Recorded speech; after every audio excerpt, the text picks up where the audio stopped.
বিশেষ সময় বিশেষ উদ্দেশ্যে জামায়াতকে নিষিদ্ধ করা হয়েছিল বলে মন্তব্য করেছেন অন্তর্বর্তী সরকারের আইন উপদেষ্টা অধ্যাপক ডক্টর আসিফ নজরুল।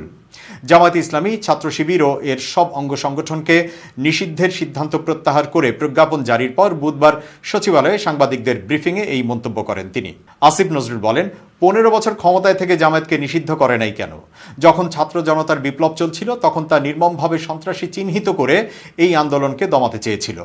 ছাত্র জনতার বিপ্লবকে অন্যায়ভাবে পরাজিত করার কৌশল হিসেবে জামায়াতকে নিষিদ্ধ করেছিল।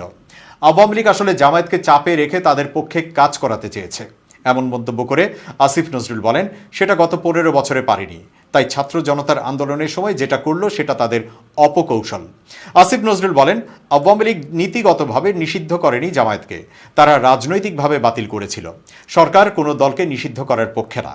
আওয়ামী লীগ একটি ঐতিহ্যবাহী দল, তাদের সংগঠন করার অধিকার আছে বলেও জানান উপদেষ্টা।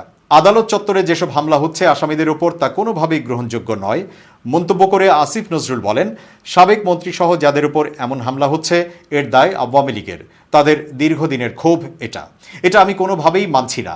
পুলিশ বাধা দিলেও করতে দেওয়া হচ্ছে না, সেটাও আগের সরকারের দায়। জাতীয় দলে ক্রিকেটার সাকিব আল হাসানের বিরুদ্ধে করা হত্যা মামলা প্রসঙ্গে তিনি বলেন, মামলা হলেই অতি উৎসাহী হয়ে গ্রেফতার হবে না। আমি আশা করি সাকিব আল হাসান গ্রেফতার হবেন না। তিনি আরও বলেন, সর্বোচ্চ গুরুত্ব দিয়ে কিছু মামলা দ্রুত নিষ্পত্তি করা হবে। সাগররুনি মামলা সহ এমন আলোচিত অনেক মামলা আছে, সেগুলো দ্রুত নিষ্পত্তি করা হবে।